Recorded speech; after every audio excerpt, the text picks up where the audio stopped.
શ્રી ગણેશાય નમઃ। સ્વાગત છે મારી ભાવભક્તિ કીર્તન સંગ્રહમાં।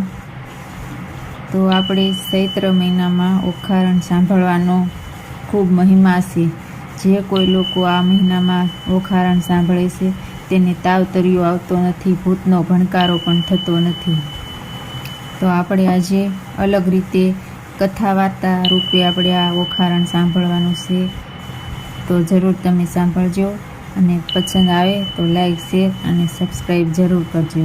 જય શ્રી કૃષ્ણ, જય માતા। તો આપણે પહેલો ભાગ ચાલુ કરીએ તે પહેલાં આપણે ગણેશજીની વંદના સ્તુતિ કરશું, માં અંબાજીની સ્તુતિ કરશું, માં સરસ્વતીની સ્તુતિ સાથે આપણે ઓખારણ ચાલુ કરશું। અને ઓખારણ જરૂર સાંભળજો, જ્યારે ટાઈમ મળે ત્યારે આ ઓખારણ સાંભળવું જરૂરી છે। વાર્તા રૂપે બોલશું ને કાવ્ય રૂપે આપણે ગાતા જશું। તો મસ્ત ઓખારણના ભાગ છે, તો જરૂર તમે સાંભળજો।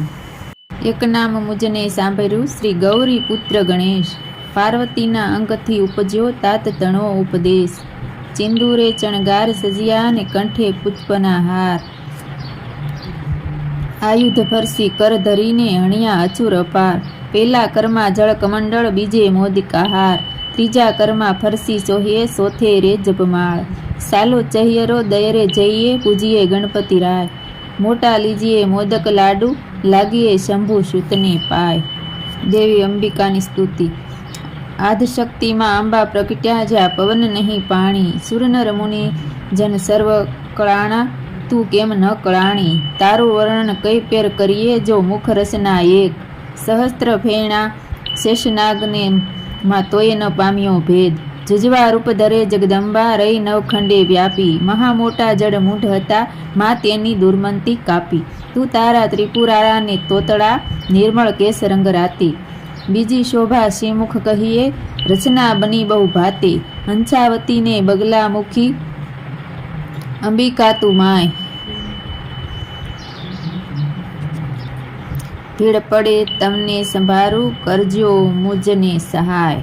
સરસ્વતીની સ્તુતિ। સેવ બ્રહ્મતનિયા સરસ્વતી, રૂપ મનોહર માત, બ્રહ્મચારિણી ભારતી, તું વૈષ્ણવી વિખ્યાત। શ્વેત વસ્ત્ર ને શ્વેત વપુ, માં શ્વેત વાહન હંસ, વિશ્વંભરી વરદાયિની, કરે કોટી વિઘ્નનો ધ્વંસ।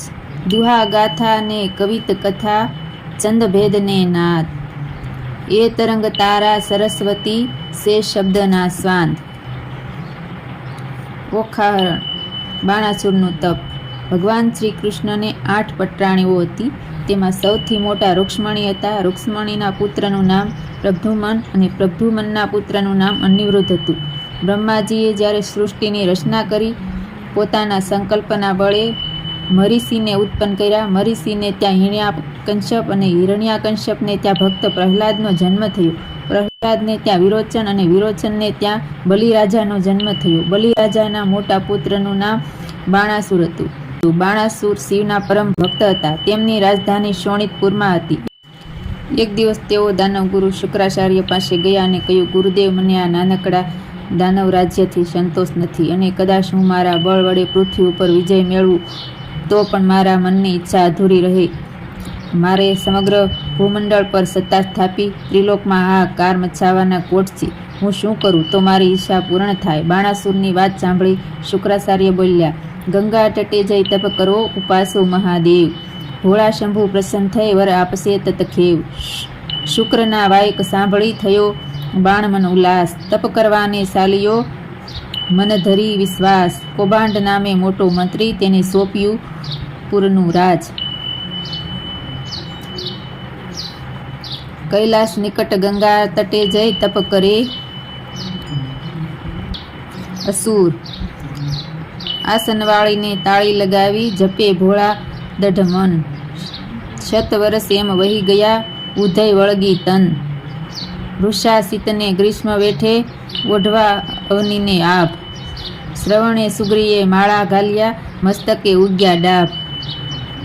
શુદ્ધા તૃષા તજીને બેઠો, અઘોર માંડ્યું તપ, માળા ફેરવે મન તણી, જપે જોગેશ્વરનો જપ।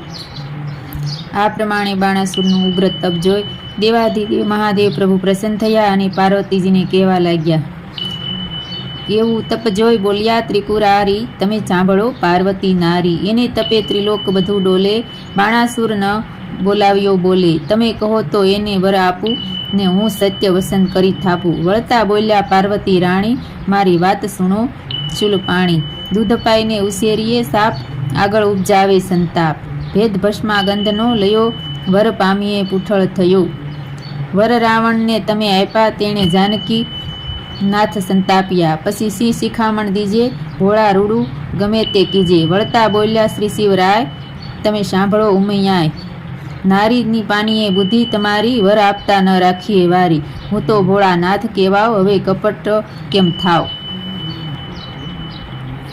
એવું કહીને બોલ્યા ભોળાનાથ, બાણાસુરને મૂક્યો સિરહાથ, તું તો જાગ બાણાસુર રાય, વરદાન આપે ચિવરાય. ભગવાન સદાશિવને પ્રસન્ન થયેલા જોઈ બાણાસુરના આનંદનો પાર ના રહ્યો.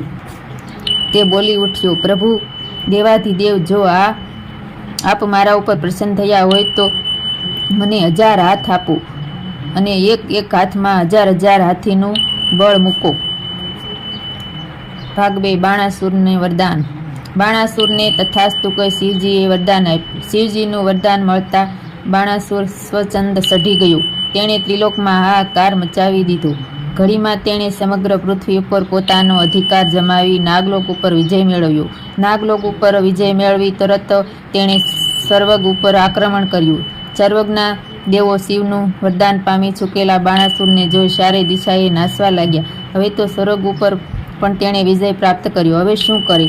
બળના અતિરેકથી તેના હાથ સળવળતા હતા. એટલામાં હરિનારાયણ નારાયણ કરતા નારદ મુનિ આવી પહોંચ્યા. નારદજીને જોઈને બાણાસુર બોલ્યા, મુનિરાજ, સ્વર્ગ મૃત્યુ પાતાળ ઉપર તો હું વિજય મેળવી ચૂક્યો, પરંતુ મારી સામે યુદ્ધ કરે એવો એકે યોદ્ધો મને મળ્યો નથી. બોલો હું શું કરું? મારા 1000 હાથ યુદ્ધ કરવા સળવળી રહ્યા છે. અસુરની વાત સાંભળી નારદજી બોલ્યા. નારદ વાણી બોલ્યા, તું સુણ બાણાસુર રાય, જેણે તુજને હાથ આપ્યા તે શિવનું શંકર સંગ્રામ. નારદજીની વાત બાણાસુરને ગળે ઉતરી ગઈ. તરત જ તે કૈલાસ ઉપર ગયો અને કૈલાસ પર્વતને બાથ ભરી મસાવવા લાગ્યો. કૈલાસ પર્વતને ધ્રુજતો જોઈ પાર્વતીજી ગભરાયા અને શિવજીની પાસે દોડી આવ્યા. શિવે જોયું તો કૈલાસ ધ્રુજાવનારો બીજો કોઈ નહીં પરંતુ બાણાસુર હતો. એણે કહ્યું, બાણાસુર, તું ફરી પાછો કેમ આવ્યો? જે જોઈએ તે તું સુખેથી માગી લે.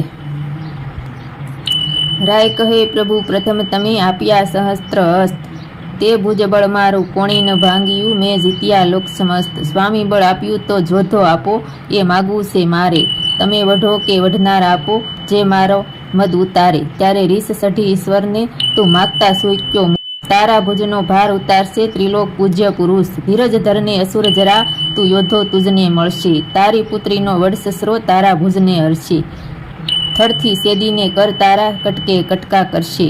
શિવની વાત સાંભળી બાણાસુરે કહ્યું, પ્રભુ, મારા હાથ સળવળી રહ્યા છે. તમે યોદ્ધા મળવાની વાયદો કરો છો ત્યારે મળશે અને એની એંધાણી શું? વચ્ચે શાંત થા, ધૈર્ય ધારણ કર. ભગવાન શંકરે કહ્યું, પ્રભુ, હું ધૈર્ય ધારણ કરવાની કે શાંતિ રાખવાની શિખામણ લેવા આપની પાસે નથી આવ્યો. ગર્વથી બોલ્યો, મારે અશાંતિ જોઈએ છે, મારે યુદ્ધ જોઈએ છે, માટે સત્વરે કોઈ યોદ્ધાની વ્યવસ્થા કરી આપો. સદાશિવ જેવા આશુતોષ છે એવા અસુરોષ પણ છે.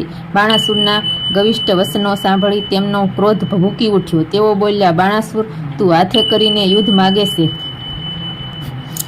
તો તારી સાથે યુદ્ધ કરે એવો યોદ્ધો તને જરૂર મળશે અને તેના હાથે તારી 1000 ગણી બળવાન ભુજાઓ સેદાશે. તારા મહાલયના શસ્ત્ર ભંડાર ઉપર જે મયુર ધ્વજ ફરકી રહ્યો છે તેનો સ્તંભ એકાએક જ્યારે તૂટી પડે અને ધજા નીચે પડે તે દિવસે તું જાણજે કે તારી સાથે યુદ્ધ કરવા કોઈ યોદ્ધો આવી ગયો છે. બાણાસુર પોતાની મસ્તીમાં મસ્ત હતો. તે સદાશિવનો રોષ કે તોષ સમજી શક્યો નહીં. ભગવાનના વસનો સાંભળી તેના આનંદનો પાર ન રહ્યો. તેણે ત્યાં નૃત્યગાન કરી વિવિધ પુષ્પોથી મહાદેવજીનું પૂજન કર્યું અને ત્યાંથી તે સોનિતપુર જવા રવાના થયો. ગણપતિ અને ઓખાની વાત આપણે આવતા ભાગમાં કરશું. ત્યાં સુધી જય શ્રી કૃષ્ણ, જય માતાજી, જય સ્વામિનારાયણ.